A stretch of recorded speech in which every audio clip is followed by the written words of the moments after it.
Assalamualaikum warahmatullahi wabarakatuh. Raditu billahi robba wa bil islam dina wa bi Muhammadin nabiyya wa rasulah.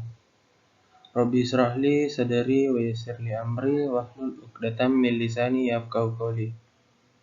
Kembali lagi bersama saya Muhammad Ilham Salim dari Prodi Bisnis Digital dengan NIM 091058 132 1013. Pada materi pendidikan anti korupsi yaitu dampak masif korupsi.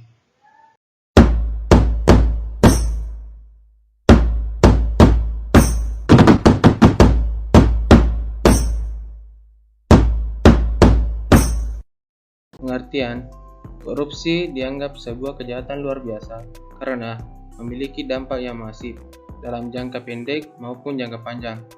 Tidak hanya merugikan negara, korupsi menyengsarakan rakyat di dalamnya. Berbagai dampak korupsi di berbagai bidang bisa dirasakan sendiri oleh kita semua.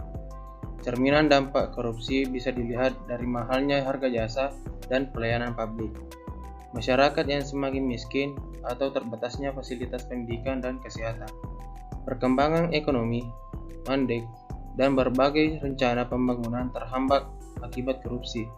Belum lagi dari sisi budaya, korupsi semakin menggerus kearifan lokal dan menggantinya dengan tabiat yang buruk. Semangat melawan korupsi akan semakin kuat jika kita memahami dampak-dampak tersebut. Berikut adalah dampak-dampak korupsi di berbagai bidang agar kita bisa kenali dan cegah. Dampak masih korupsi di berbagai bidang terdiri dari 3, yaitu bidang ekonomi, bidang kesehatan, dan pembangunan. Yang pertama, dampak korupsi di bidang ekonomi. Korupsi berdampak buruk pada perekonomian sebuah negara, salah satunya pertumbuhan ekonomi yang lambat akibat dari multiplier efek rendahnya tingkat investasi. Hal ini terjadi akibat investor enggan masuk ke negara dengan tingkat korupsi yang tinggi. Ada banyak cara orang untuk tahu tingkat korupsi sebuah negara. Salah satunya lewat indeks persepsi korupsi atau IPK. Melambatnya korupsi perekonomian membuat kesenjangan sosial semakin lebar. Orang kaya dengan kekuasaan mampu melakukan suap akan semakin kaya, sementara orang miskin akan semakin terpuruk dalam kemelaratan. Tindakan korupsi juga mampu memindahkan sumber daya publik ke tangan para koruptor. Akibatnya, uang pembelanjaan pemerintah menjadi lebih sedikit. Ujung-ujungnya rakyat miskin tidak akan mendapatkan kehidupan yang layak, pendidikan yang baik, atau fasilitas kesehatan yang mencukupi. Dampak masif yang kedua itu di bidang kesehatan. Di masa pandemi COVID-19, seperti sekarang, korupsi di bidang kesehatan akan semakin terasa. Dampaknya, korupsi proyek dan anggaran kesehatan kerap terjadi di antara pejabat pemerintah. Bahkan sudah 2 mantan Menteri Kesehatan Indonesia yang ditahan karena korupsi, yaitu Ahmad Suyudi dan Siti Fadila Supari.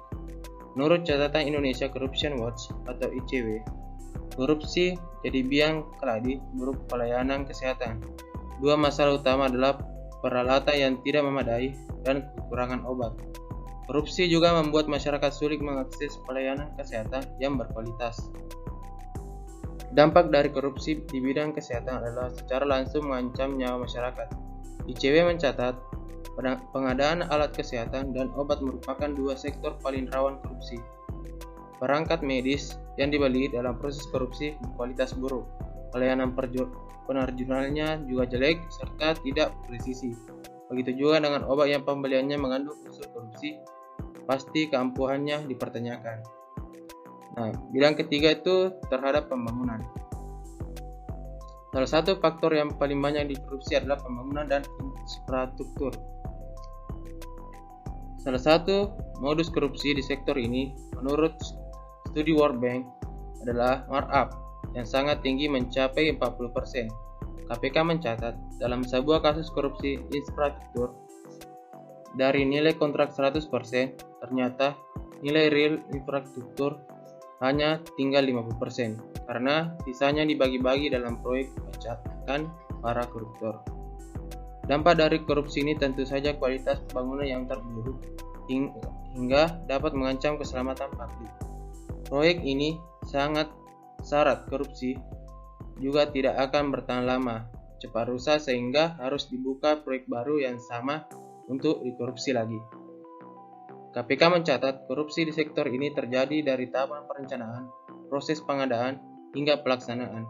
Di tahap perencanaan, koruptor sudah mencari celah terkait kepastian anggaran, fee proyek, atau cara mengatur pemenang tender. Pada pelaksanaan, terjadi manipulasi laporan pekerjaan atau pekerjaan fiktif, atau menggerogoti uang negara. Itulah tadi penyampaian materi dari dampak masih korupsi. Dari saya, sampai jumpa di pertemuan berikutnya. Assalamualaikum warahmatullahi wabarakatuh.